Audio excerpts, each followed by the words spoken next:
उस शाश्वत और निराकार परब्रह्म पर ध्यान कैसे लगाएं, जबकि उनका कोई आकार ही नहीं है। देखिए, उस शाश्वत परब्रह्म पर ध्यान लगाने के लिए सबसे पहले आपको अपनी पुरानी धारणाओं को गिराना होगा। आपको अब तक उस ईश्वर के बारे में जो भी बताया गया है या आप जो भी कुछ जानते हैं, वह सब कुछ छोड़ना होगा। पृथ्वी पर मौजूद ज्यादातर जनसंख्या नकली ईश्वर को ही मानती है। ईश्वर को लोग स्वयं जान नहीं पाते, परंतु मानने में काफी सरलता है, तो मानना उनके लिए आसान हो जाता है। और मान्यता इतनी ठोस हो जाती है कि दुनिया में सारे झगड़े उस ईश्वर के लिए ही हैं। सभी धर्मों के लोग मानते हैं कि मेरे द्वारा बनाया गया ईश्वर ही सत्य है, किसी और के द्वारा बनाया हुआ नकली ईश्वर है। तो हमारी विडंबना यही है कि हम ईश्वर को बिना महसूस किए, बिना जाने, बस आंखें बंद किए भागे जा रहे हैं। लेकिन जैसे ही आप इन सभी धारणाओं को नीचे गिरा देते हैं, सच्चा ईश्वर ढूंढने निकलते हैं, और इस निकलने को ही आध्यात्म की यात्रा की शुरुआत कहते हैं। मतलब जैसे ही आपकी पुरानी धारणाएं गिरती हैं, बनावटी ईश्वर नष्ट होता है, वैसे ही उस पर ब्रह्म निराकार, उसकी झलकियां आपके विचारों में आने लगती हैं। इसीलिए मेडिटेशन यानी ध्यान एक वैज्ञानिक तकनीक है। आप आंखें बंद करते हो, शरीर को शिथिल छोड़ते हो, विचारों को शांत करते हो। विधि करते करते एक दिन ध्यान घट जाता है और आपके और समाज के द्वारा बनाई गई धारणाएं गिरने लगती हैं। तब उस ध्यान की अवस्था में बंद आंखों में आपको आपके सवालों के जवाब स्वयं मिलने लगते हैं और वह निराकार पर ब्रह्म महसूस होने लगता है।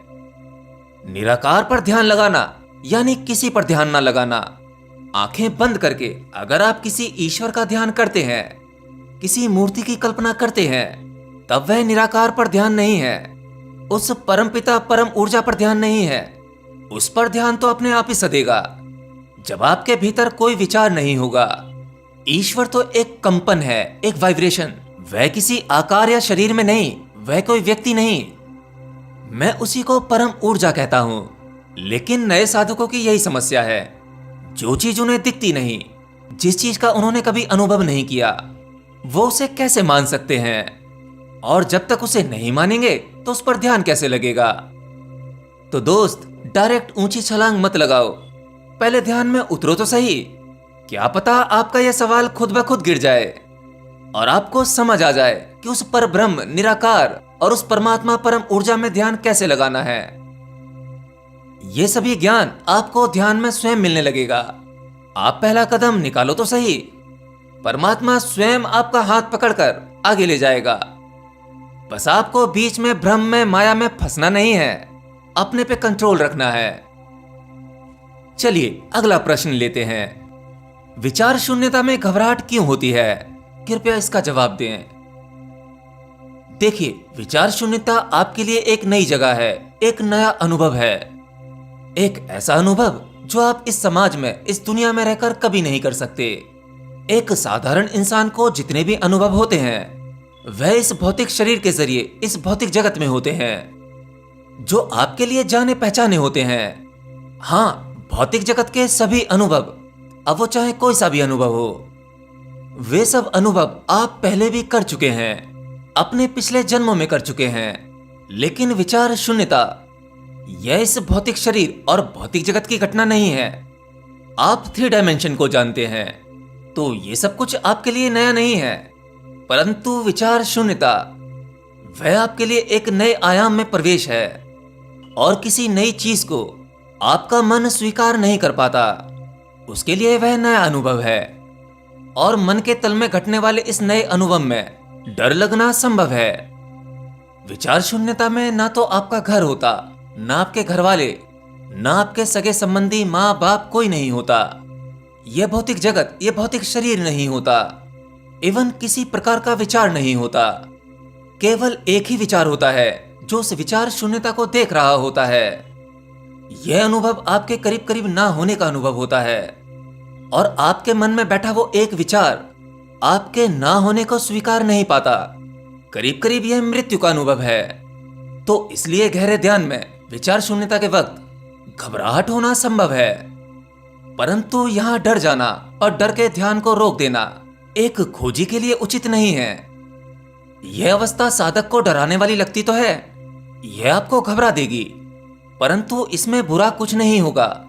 बिना डरे इस अनुभव का भी आनंद लें, तभी आपका कदम आगे की ओर बढ़ पाएगा, वरना आप यहीं रुक जाएंगे।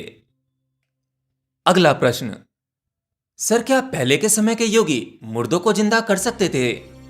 देखिए, व्यक्ति के तुरंत मरने के बाद पहले के समय में ऐसी कुछ तांत्रिक विद्याएं थीं जिससे मृत शरीर के भीतर ऊर्जा को दोबारा प्रवेश दिलाकर उसे जीवित किया जा सकता था। परंतु शरीर की एक समय सीमा होती है कि जब तक उसे जिंदा किया जा सके। लेकिन किसी शरीर को पुनः जीवित करना, इसका कोई अर्थ नहीं होता, क्योंकि ऊर्जा द्वारा शरीर इसीलिए छोड़ा गया है कि अब वह रहने लायक नहीं रहा। लहड़ी महाशय के जीवन में भी एक ऐसी घटना है जिसमें एक बार परमहंस योगानंद के मित्र की मृत्यु हो गई थी और लहड़ी महाशय के जरिए उन्हें पुनः जीवित किया गया था। लेकिन इन सबको जानने का कोई अर्थ नहीं है। एक जानकारी के रूप में अगर आप ये जानना चाहते हैं तो वो तो ठीक है, परंतु एक ध्यानी या ईश्वर खोजी इन सबको जानते हुए समझते हुए वह आगे बढ़ता रहता है। इसी मार्ग पर आपको बहुत सी तांत्रिक विद्याओं का ज्ञान हो जाता है, लेकिन इन सब से आपकी समस्याएं खत्म नहीं होंगी। ये सब कुछ सांसारिक बंधनों में बांधता है। अगर पहले के समय में कोई गुरु किसी को पुनः जीवित करता था तो उसका कुछ अर्थ होता था। ऐसे ही किसी प्रकृति के नियम को नहीं तोड़ा जाता, किसी भी क्रिया का इस्तेमाल किसी कारण से किया जाता था। अगला प्रश्न, पुराने समय के योगी ध्यान के जरिए भविष्य की घटनाओं को देखकर बता देते थे, क्या ऐसा संभव है? अगर हां तो वह कैसे? देखिए, एक योगी जो उच्च अवस्था को प्राप्त हो चुका है, जिसका आज्ञा चक्र सक्रिय हो चुका है, वह ध्यान की गहराई में जाकर भविष्य की घटनाओं को जान सकता है। या ऐसी भी बहुत सी विधियां हैं जिनसे आपका पास्ट भी जाना जा सकता है। जैसे जैसे आप ध्यान की गहराइयों में जाते जाते हैं और गहरा उतरते रहते हैं, आपको इन सब का विज्ञान समझ में आने लगता है। आपको यह ज्ञान मिलने लगता है कि भविष्य में क्या होने की संभावना है। आज भी ऐसे बहुत से योगी हैं जो भविष्य को जान सकते हैं, परंतु भविष्य में जो घटनाएं होने वाली हैं, इन सबको जानने के बाद उसे कहना उचित नहीं होता। इसलिए आज भी बहुत से योगी जानते तो हैं कि आगे क्या होने वाला है, परंतु उसे कहते नहीं है। और जो वैज्ञानिक दृष्टिकोण से आंकड़े लगाता है, वह उस बारे में कह देता है। कई बार आंकड़े सही होते हैं, कई बार उसके द्वारा बताई गई घटनाएं घट जाती हैं और कई बार भविष्यवाणी फेल भी हो जाती है। लेकिन सच्चा योगी कभी नहीं कहता कि भविष्य में क्या क्या घटेगा, क्योंकि अगर उसे कह देगा तो कुछ बुद्धिजीवी उसे बदलने का प्रयास भी कर सकते हैं, जो कि बदला नहीं जा सकता। हाँ, भविष्य में जो होने वाला है वह होके ही रहेगा, उसे कोई नहीं रोक सकता। यह प्रकृति के नियम के खिलाफ है, क्योंकि यह उस परम ऊर्जा की ही इच्छा है। कई बार एक साधारण इंसान को लगता है कि ईश्वर ने कुछ गलत कर दिया, परंतु उस गलत में भी बहुत कुछ सही होता है। जिसका होना तय है वह तो होकर ही रहेगा। और आजकल तो कुछ लोग व्हाट्सएप पर मुझसे भी यही पूछते हैं कि गुरुजी मेरे भविष्य के बारे में मुझे बताइए। तो ये सब बेकार के बचकानापन है। इन सब चक्करों में पड़कर कुछ हासिल नहीं होगा। भविष्य में जो होगा उसे होने दें, उसका स्वागत करें। और अगर स्वागत नहीं कर सकते तो चुपचाप होते हुए देखें। कम से कम साक्षी भाव रखें, क्योंकि यह ईश्वर की ही मर्जी है। आप वो सब कुछ जानकर क्या करेंगे जो आप बदल ही नहीं सकते, बल्कि उल्टा और बेकार के झंझटों में फंस जाएंगे। आपको जो किरदार मिला है उसे बखूबी निभाते रहिए।